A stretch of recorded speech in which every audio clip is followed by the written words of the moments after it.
Okay. A very warm welcome and good morning to an afternoon or evening to all of you who, depending on where you are logging on from in the world. My name is Karen Chan, and I'm the president of SEAPAVAA, and I'd like to, on behalf of all of us in the Executive Council, welcome warmly everyone who has joined us in Gather Town. Aside from those of us gathered here, I would also like to say hello to all who are tuning in from SEAPAVAA's Facebook live stream. Before we begin, allow me to say a few words of thanks. A big thank you to UNESCO for supporting this event that has allowed more for us to be able to make it free to over 180 participants from around the world. This year, we are delighted that so many from the Pacific region and from countries that would ordinarily not be able to gather at a SEAPAVAA conference have also joined us. I hope we will take some time to mingle on the Gather platform, to say hello to old friends and to make new ones.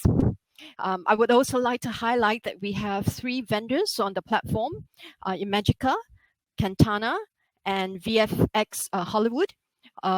Please do go check out their products and services and talk to their representatives when you do have a chance. I suppose I should I want to just say a few welcome words, but before we launch into the program for today.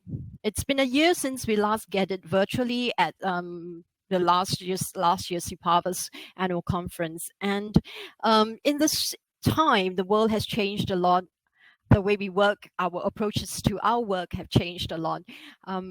And through it all, we have had or experienced some massive challenges and some really encouraging successes as well. And I hope that you will pick up on some of these both challenges and successes in today's various symposium presenters and be encouraged by them. The theme of our conference, if you've noticed, is moving AV archives forward. And aside from steering you to think about the future of our work, we hope you will also be rejuvenated in your energy to what we are doing and working towards in your work as you speak with fellow colleagues and peers throughout the next 3 days. We often say that we are moved by the materials that we preserve in our collections, but we don't often acknowledge enough that the very people who are working to keep and save these collections, are also a source of inspiration. And on this positive note, I wanted to urge you, especially those of you who are joining the focus groups tomorrow, to really share and motivate each other to build and make connections. And we hope that over the next 2-3 days, within even this virtual world, that you will find some.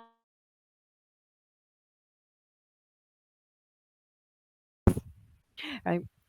So on this point, I would like to thank everyone again and to say that I'm looking forward to meeting many of you and to have all a fantastic day ahead. It is now my pleasure to welcome the representative from UNESCO, Sali Sasaki, the regional advisor at Interim Communication and Information Unit from the UNESCO Bangkok, to address us. Over to you. Thank you. Can you hear me? Yes. Disaster risk management, outreach, education, and advocacy.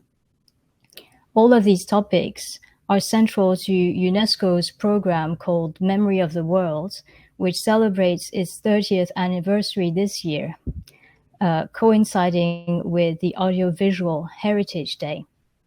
On this occasion, UNESCO will organize a series of events between the 27th of October and 5th of November to present documentary heritage through different perspectives, including the inclusion and representation of marginalized groups, the educational value of documentary heritage, disaster prevention for documents at risk, and the place of archived documents in relation to the media and journalists.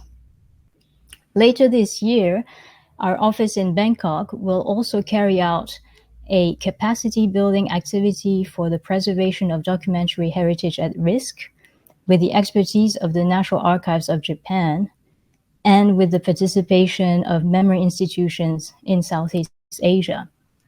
So I'd like to, I don't know if I can share some links in the chat box and if people will see them, but I will share the links to the different elements that I just mentioned, the anniversary of the Memory of the World program, the World Audiovisual Heritage Day, the UNESCO video and sound collection, so you can actually look at what kind of materials, including audiovisual materials, UNESCO actually has.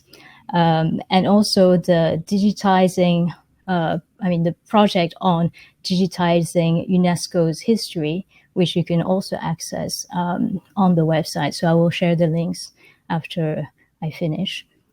And to conclude, I would like to extend my sincere thanks to the organizers and contributors of the SEAPAVAA conference for giving us this opportunity to reflect on the future of audiovisual archives at a time when digital information actually dominates the world. So I think there are lots of questions to ask concerning the relevance of these materials today and what they mean for different people around the world. I wish you a great conference, a successful outcome, and I hope that our mutual interests will keep us connected in the years ahead. Thank you very much.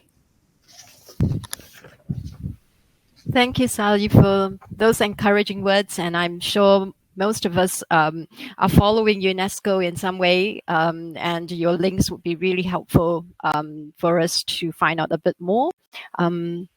I would now like to introduce Ms. Wong Cheng, who is a fellow council member on SEAPAVAA's Executive Council, and she's also the audiovisual conservator from the State Library of Queensland, Australia.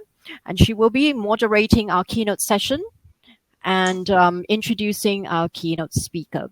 So over to you, Swee Cheng. Thank you, Karen. Thank you, Sali, both of you, for your welcome and opening speeches. You should definitely check out those UNESCO links later. So hello, everyone. My name is Swee Cheng, and I am currently working in the State Library of Queensland in Brisbane, Australia. Before I introduce the keynote speaker, I'd like to first acknowledge the traditional custodians of the land which I live and work on. I pay my respects to both the Turrbal and Yagara people and their elders past, present, and emerging. I'd like to also acknowledge the traditional custodians and the First Nation peoples of the lands of the participants of this conference who are here from all over the world. So this year's SEAPAVAA's conference theme is Moving AV Archives Forward. And I think that the keynote lecture is very relevant to this theme and in the creative use of available collections. It is my great honor and pleasure to introduce our keynote speaker, Mr. Tim Kong, to you. Tim is the Director of Digital Experience at the National Library of New Zealand, Aotearoa. To me, he's the perfect representation of SEAPAVAA, as he has Fijian, Chinese, Scottish, and New Zealand roots. And he grew up in Southeast Asia, mainly Thailand, but also spent time in Malaysia, the Philippines, and Singapore. So prior to being appointed as the Director of Digital Experience, Tim was leading the Pacific Virtual Museum project, and some of his other extensive range of experiences include a degree in political science, working in video production environments. He was an educator and a deputy principal in primary schools, and he was also part of the Service Innovation Lab inside New Zealand's Department of Internal Affairs. A lot of things. So I will like to now hand it over to Tim, to give his lecture on digitalpacific.org, Reflections on Designing and Delivering a Bridge Between Worlds. Tim, over to you. Thank you. I'll just share my screen and get my slides up.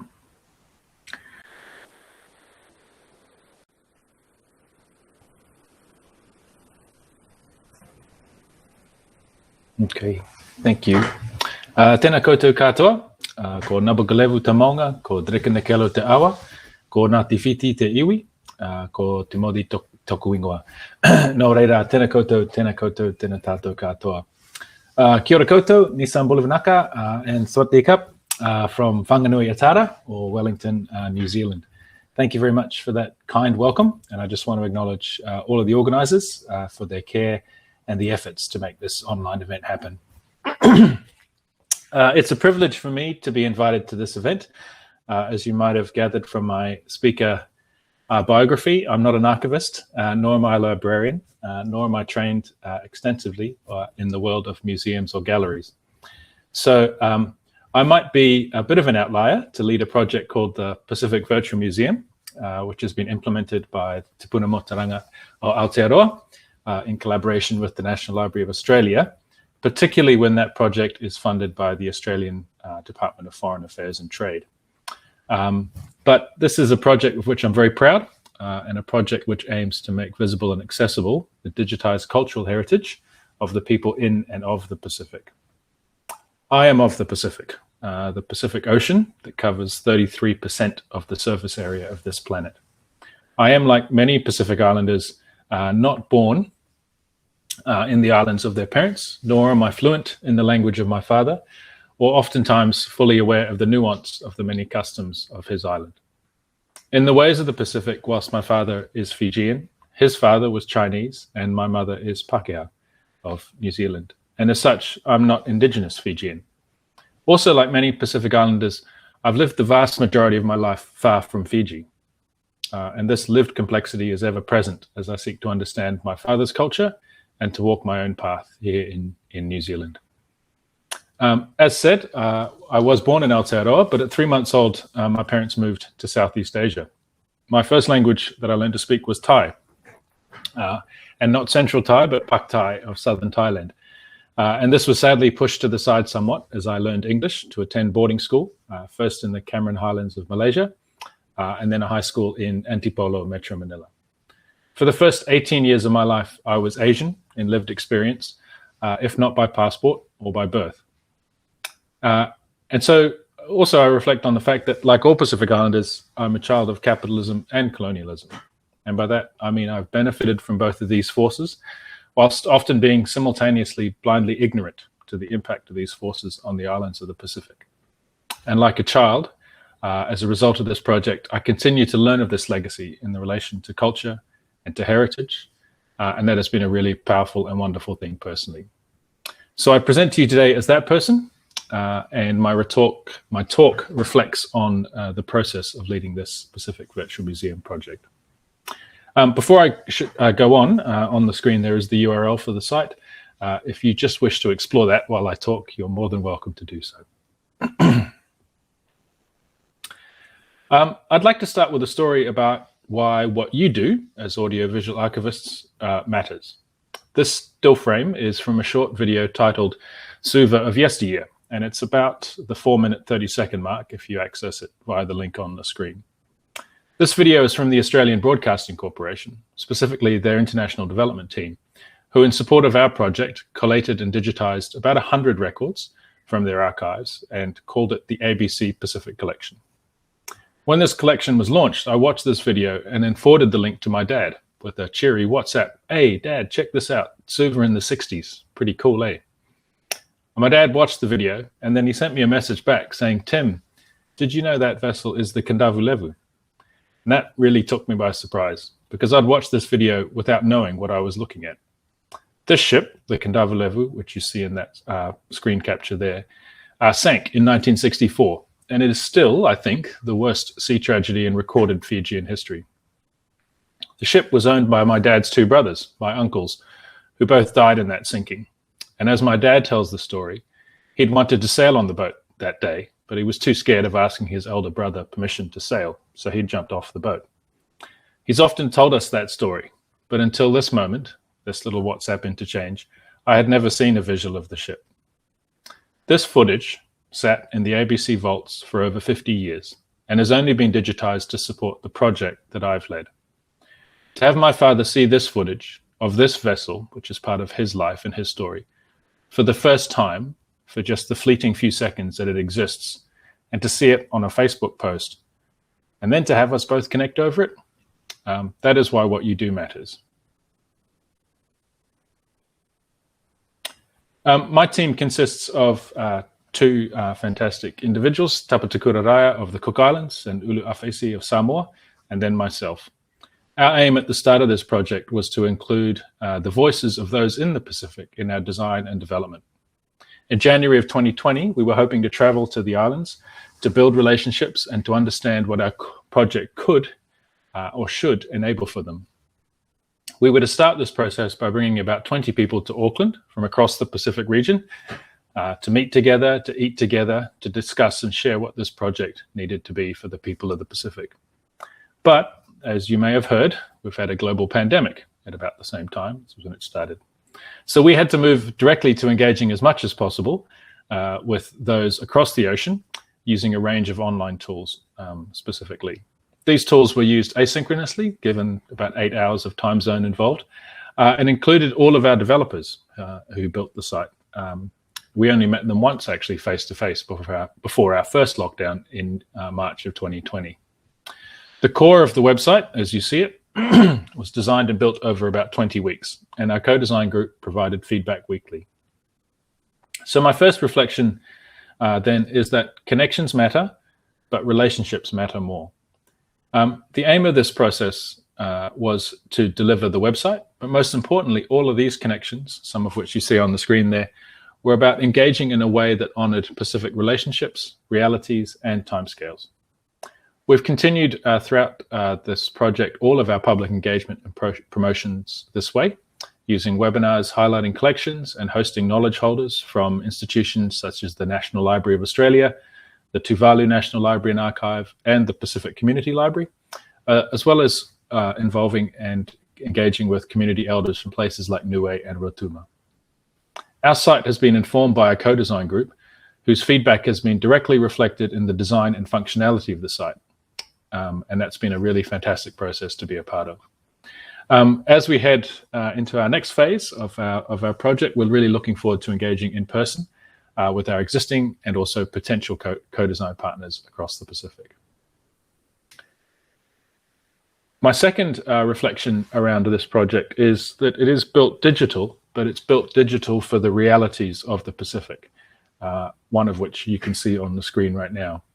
We knew that we were designing for people in the Pacific, and one of the things we realized very early on is we couldn't design with a European or a United States or a highly developed network defaults.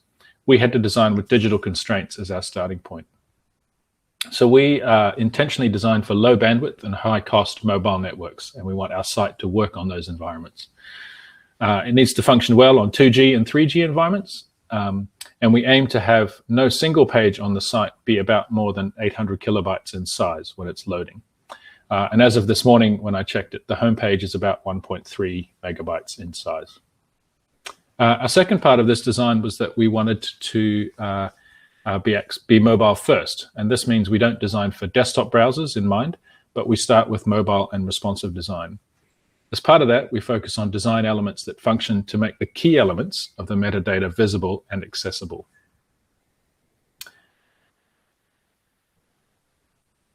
And this speaks to my third reflection.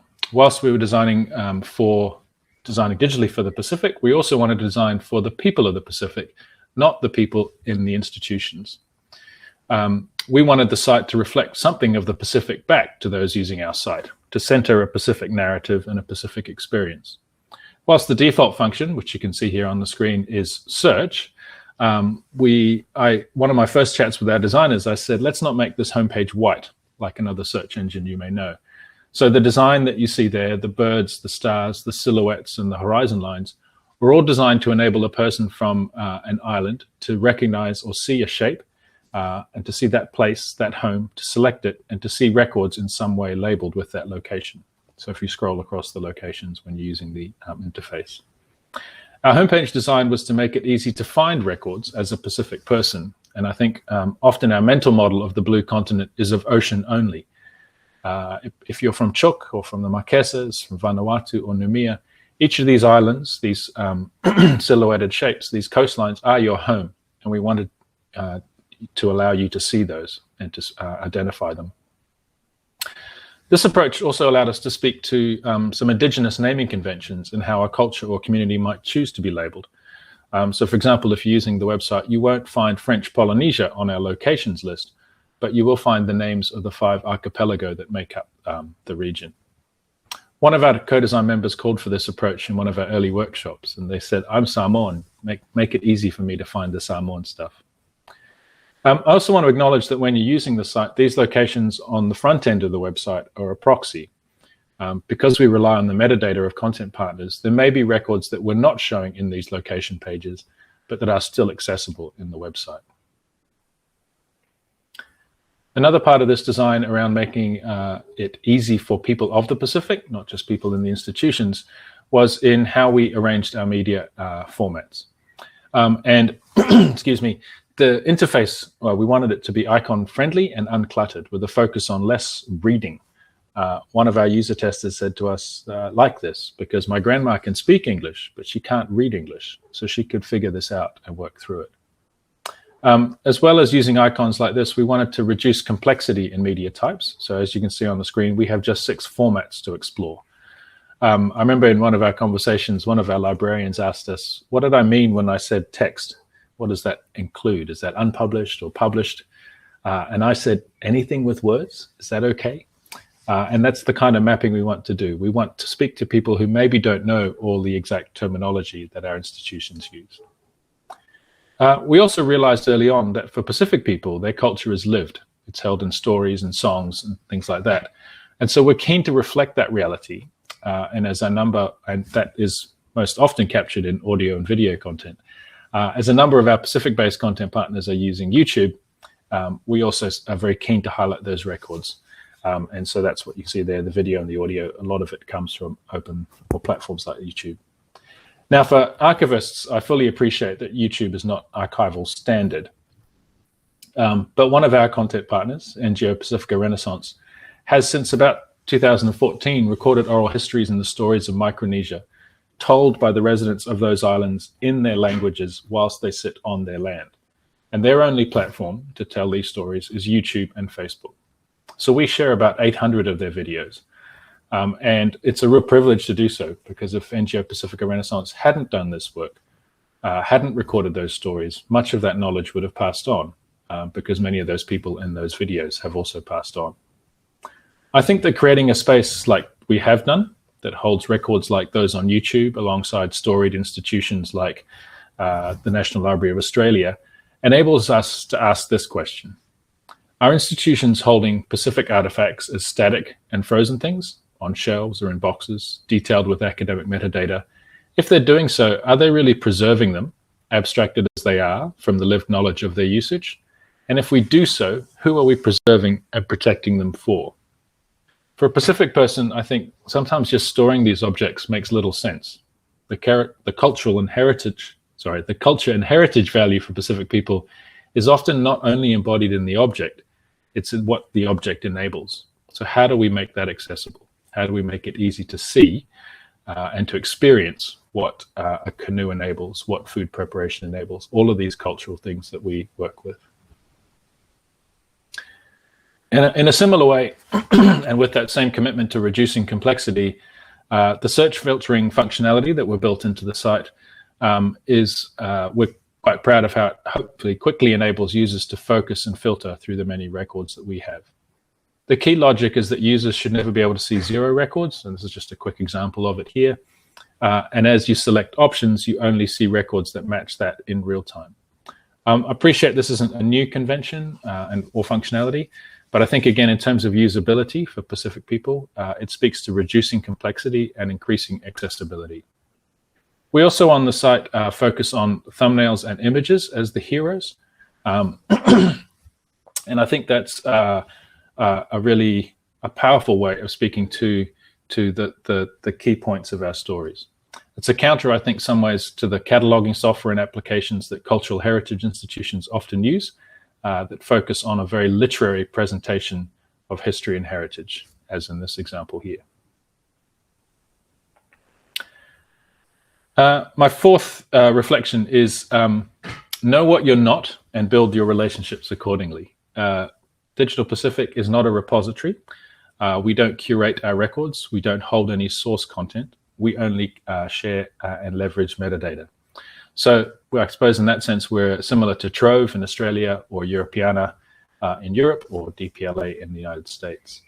We rely on the authority and due diligence of the content partners that we host metadata from, and we honor that metadata. So as it changes, we will change and reflect it as well. Importantly, I think we never hold any source images. We, as I said just earlier, we present a thumbnail image alongside the text in the metadata, and we don't embed any digital content such as audio or video. That includes anyone who, as I said earlier, is using YouTube. What that in essence means is that if you see a record on our site and select it, you're always directed to the source content on whatever platform that is, and you are seeing the source content as it is held by the content partner. We only share publicly accessible digitized records, and we share the respective copyright conditions that those institutions have applied on each record. And as I just said, our harvests of metadata are recurring. So when metadata on a content partner site or the source site is updated or refreshed, we reflect those changes. And our scripts, some of our scripts run daily, some of them run weekly. We are quite quick and responsive to what changes a content partner may have. My fifth reflection here is that language matters. So make them visible and accessible. We don't translate metadata for the sake of an English-speaking or reading audience. We only match the fields in our schema with the fields and the content of the content partner. And that ensures our front-end functions well. So we welcome metadata in any language. If that content is written in Chamorro or Tok Pisin, for example, then we want to highlight that. We always present the metadata as it's recorded by the content partner, and this can enable us to present multiple languages. In these examples on the screen here, we represent the data, metadata in the language that's recorded. The example on the left of the screen is from Dr. Teresi. She focuses on highlighting culture and heritage for Fiji, and the majority of her content is hosted and recorded in the Bowen dialect of Fiji. And the example on the right from the Australian National University is a text from 1896 in German there as well. My sixth reflection is that authority matters, so make that visible and accessible. We focus on highlighting and utilizing metadata. We also seek to enable Pacific communities and people to apply their knowledge and attribution to these records. We do this in two ways. Firstly, we have a space for the traditional knowledge labels, and this work done by local contexts, by Jane Anderson and Maui Hudson and their team, is been a real a privilege for us to be able to speak to. We have fields in our API for traditional knowledge labels and are exploring ways to best reflect fields such as the Māori subject headings from institutions such as the National Library of New Zealand. We don't yet have any content partners, sorry, I apologize, we have one content partner using traditional knowledge labels, but so mostly they are empty fields in the API and also on our front end. And we will be looking to ensure those labels are clearly presented in the website. The second way we have of speaking to people's authority and their knowledge is what we call our contribute your story function. This function is a function that enables users to share their knowledge or memory or even to correct or share a correction with other users of the site. That contribution, and here's some examples here, which are just a screen grab, are held on our site. They're not ever linked back to or made part of the institution's record. And one of our reflections on this is that the vast quantity of Pacific records that are held by institutions, much of the metadata that's attached to that record is of its time It's often sometimes incorrect and reflects a perspective, language, and bias of the holding institution. So for us, this metadata is not the reality of the Pacific record, object, or item. It's only ever a reality, a version of the Pacific experience, and of the cultural heritage of Pacific people. So our function enables and sets out to provide a space for different realities or different versions of reality to be made visible. And when a user contributes their story, their memory, or their knowledge, they're sharing their metadata with the rest of the world or whoever's using the site. And that is their version of reality. We believe that these multiple realities or these multiple versions reflect the often invisible experiences that Pacific people live and have lived whilst these records and items have been held by cultural institutions. And as contributions are added, our hope is that the experience of exploring these digitized records that are held by institutions is enriched by the people of the Pacific themselves. In a Pacific way, and as I've said, hopefully all the way through this and made it clear, it's the relationships that matter. The Pacific Ocean covers 33% of the surface area of the globe. And across this ocean, in 22 Pacific Island countries and territories, live millions of people whose heritage and culture goes back hundreds of years and whose heritage is now scattered across the planet. We've sought to create a space, a third space, if you will, that enables Pacific people to access and find content and taonga held by the global cultural heritage sector, as well as to honor the work of that same sector. In doing so, we've designed a site that we believe serves as a bridge between the worlds of Pacific peoples and the worlds of these institutions. We seek to highlight Pacific-based institutions, their artifacts, records, and stories in ways that are relevant to their cultures and to use the digital platforms that they can leverage from their islands. This approach, I think, can push at our often Western norms and standards of knowledge and organization, but it also seeks to center a lived Pacific experience and authority in a way that empowers Pacific people and communities to make decisions on their terms. We're hopeful that our site serves as a mirror for cultural heritage institutions, and that because their metadata is now available for them to view through the perspective of Pacific peoples, they can start to consider what that means for how they look after this metadata and these records. Excuse me. The mirror construct asks cultural heritage institutions to consider how they might better record and provide access to metadata, and to imagine how they come into a relationship with not just the artifacts of the Pacific, but with the people of the Pacific. Opeta Alefaio, who is formerly the head of the National Archives of Fiji and a member of our co-design group, said of our site, "It's one thing for Pacific people to know that they had their culture taken from them. That is, of course, the legacy of colonialism. It's another thing entirely for Pacific people to not know that the records and artifacts of their culture still exist." Our hope is that our project and the kaupapa which we have woven through our work will enable and enhance the knowledge and mana of Pacific people wherever they may be. Thank you very much to each of you for the mahi and the work that you do in this space. We look forward to shining a light on it for the benefit of the people, for all the people of this saltwater. Thank you so much for your time.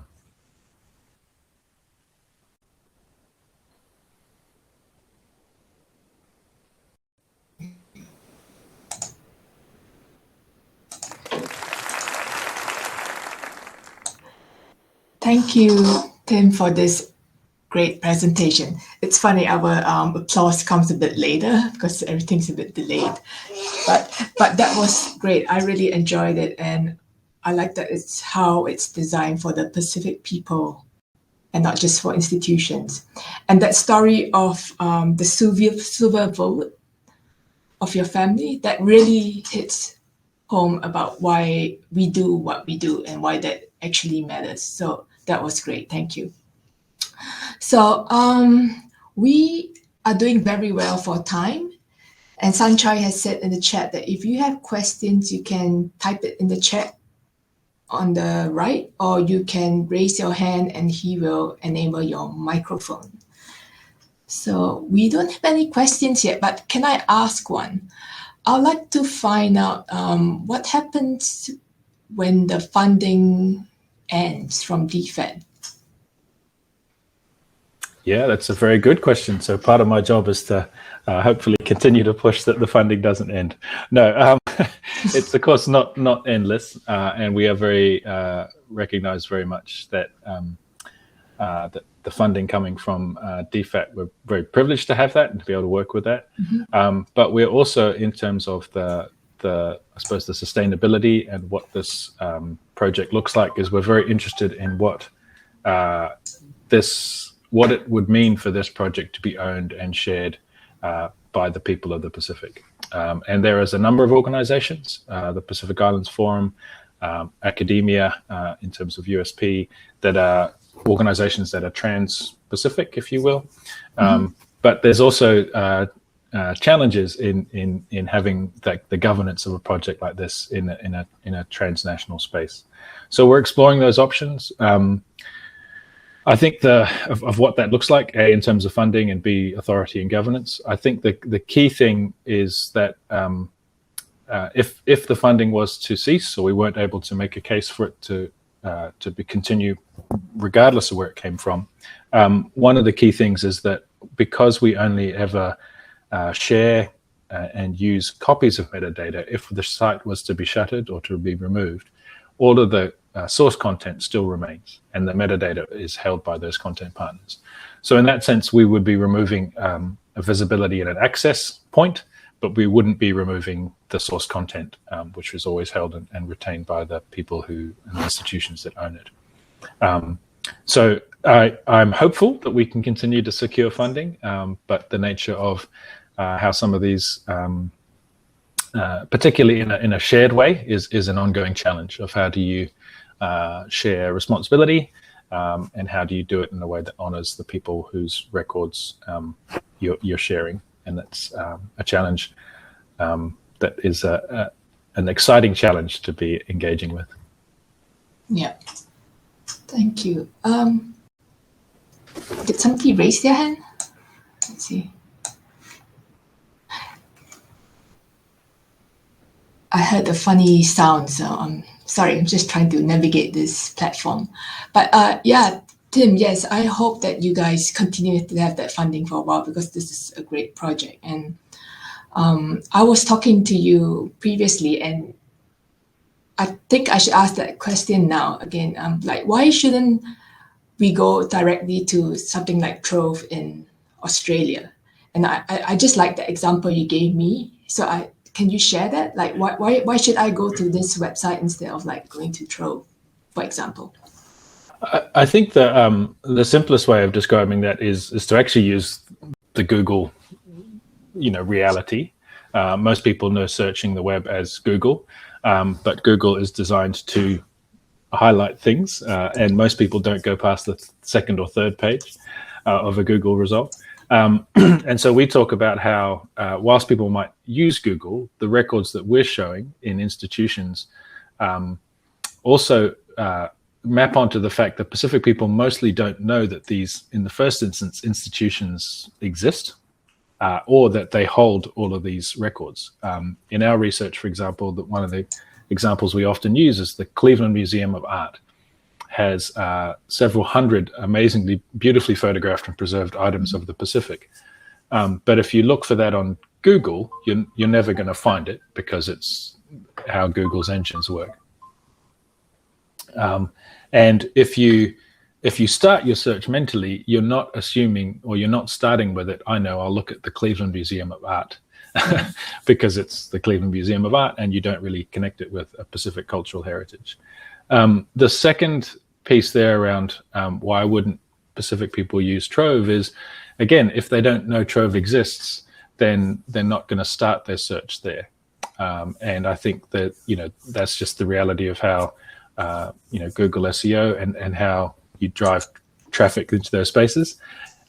But even when you're in Trove, and this would be the same for some of the technology that we use in New Zealand with Digital NZ and some of the library stacks and software, those are quite complex and often very academic, and put it really plainly, are often based on a literary understanding of the world. And so you're asking people who maybe not come from academia, but who don't who don't, maybe again English isn't their second language, so you're asking to navigate a written interface to find pictures, to find audio and visual archives that they may not know exist. And I suppose that example of the Kendavu Levu, even if you had that metadata in that record, the Kendavu Levu features for about less than 3 seconds in that film. And I've gone back to ABC and asked them if they have any more footage, and they don't. The only reason my father knew of it was because of his personal connection with it. Wow. So even if you all of the layers to get to it, it's only because people know and can see these things. And so I think that's this incredible opportunity with the site, is how do you build a thing that focuses on visibility, accessibility, and reduces complexity, and works in, like we said, low bandwidth environments to really quickly get people to the source content. Yeah, that's very fantastic, especially how easy it is to look at the content. So Carol has asked, how can we contact you? Do you want to type out maybe your email address in the chat line? Yeah, I can put my email address in the chat. The other one is just on the Digital Pacific. There's a contact page. We're also on Facebook, Digital Pacific, or Twitter as well. And the Pacific is spelled the Tok Pasin, or the Papua New Guinean way, Pasifik. Yeah, and happy to chat. And you hang around on this on Gather? this hall? Yeah, I have a little bit of time after my talk. That'd be good. Yep. Yeah, and also Karen has asked, how can SEAPAVAA and its members help you in facilitating your work? Yeah, well, I think again on the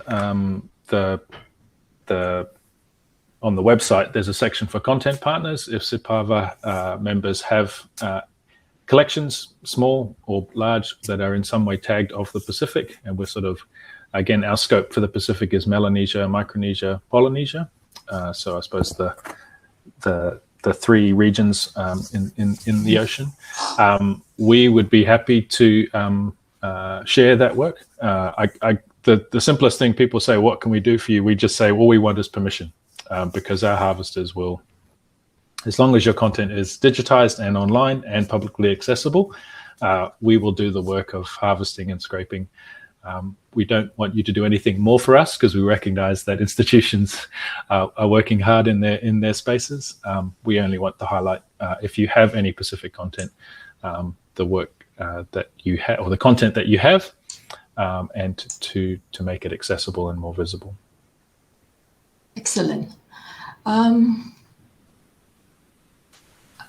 can't see any visual hands going up, and we are almost out of time, but can I just ask one last quick question? If any institutions from the Pacific has content with your website?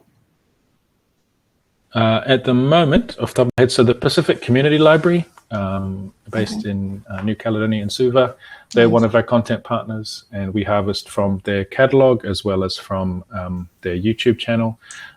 We are currently doing some work with USP, University of South Pacific in the Cook Islands. We have a small collection of films from the Solomon Islands National Museum that put some content on YouTube.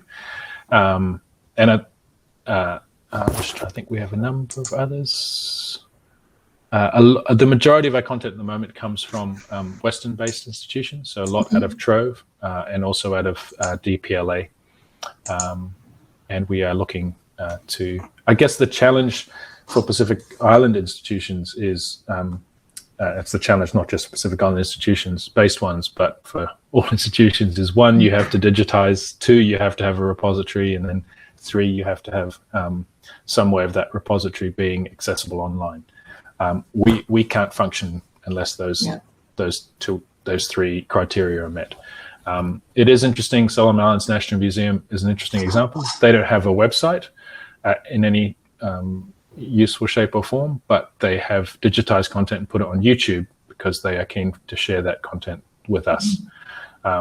Another example of that is the Papua New Guinea National Museum and Art Gallery have quite a large collection of oral history that's actually hosted at Deakin University, and was actually done a number of years ago, funded by Department of Foreign Affairs and Trade.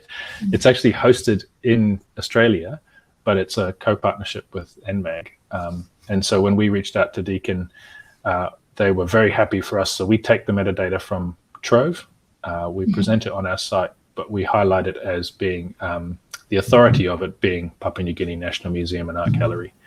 And that's a really interesting example where an institution maybe hasn't digitized it themselves, but their authority exists across digital domains, and we're able to, in a central place, present it as NMAG's content and to leverage what Deakin have done in terms of supporting it. And I think that's an interesting opportunity in terms of institutions sharing knowledge, sharing capacity, and digitization as well. Okay, great. Someone help me out here. Is there any hands up? I can't tell.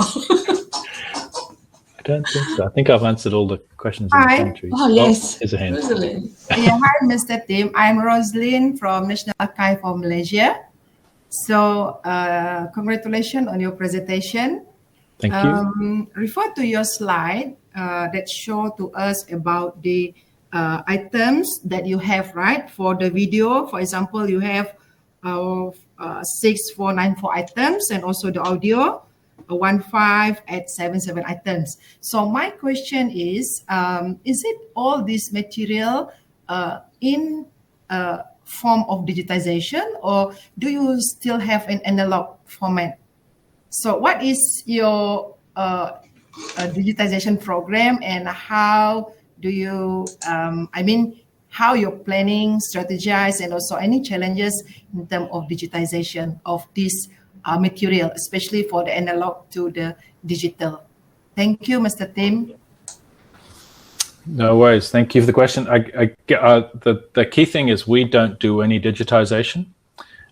We have no capacity to digitize. So the records that we are showing, and I'm thinking just off the top of my head of the Paradisec group based in Australia, they have done a lot of digitization of oral recordings.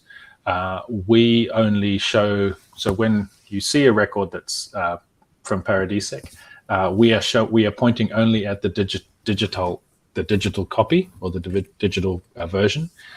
Whether they still maintain the analog version or how they host it is within their remit. We have no visibility of that. So the content we show has to be digitized, and we prefer to show content that is playable or viewable online. We don't show, so there are catalogs, and say Nautonga in New Zealand is one. They have, I think, 10,000 records that are tagged Pacific, but only several hundred of them are digitized and available online. So we exclude the ones that are records only, and we focus on the ones that are accessible and playable online. And we do that really because of the experience for a user. Again, we're focusing on users that want to see content or view content. We're less focused on, say, academic researchers who might want to be aware that records exist. And in part, that's the reality of saying a lot of our users may never get to where these records may be hosted. So we want them to see the content that they can explore and use in the digital environment. So I hope that sort of speaks to what we're trying to do with the website. In terms of our strategy for digitization, again, we can't do any digitization ourselves. We're not funded for that. We don't have any tools or capacity to do that. I suppose one thing is that if you are in an institution that is doing digitization, our site can be seen as something that's a proxy or a way for more access and visibility to be provided. The ABC collection is a really interesting one. They took it upon themselves to digitize several hundred of those records because our site existed, and they wanted to make it accessible into the Pacific through our site. They had no value proposition for just digitizing and hosting it within ABC, if that makes sense. Yeah, thank you. for the answer, meaning that you have all the equipment for all this analog, right? Because all the audiovisual material exists in many types of format, meaning that your organization already there, the equipment is there to, especially for user, because that is okay. Rosalind, Tim was talking about the interface that's utilizing digital objects or collections that are really available. So they don't actually own the analog collections. And we have actually run out of time because we have a short break before the symposium session start. There is one more question about... from Carolyn? Yep. Yeah, from open access.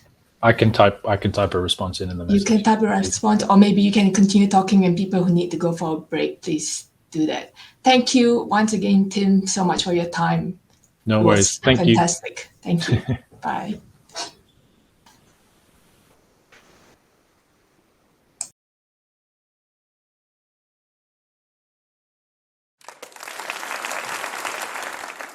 Okay. So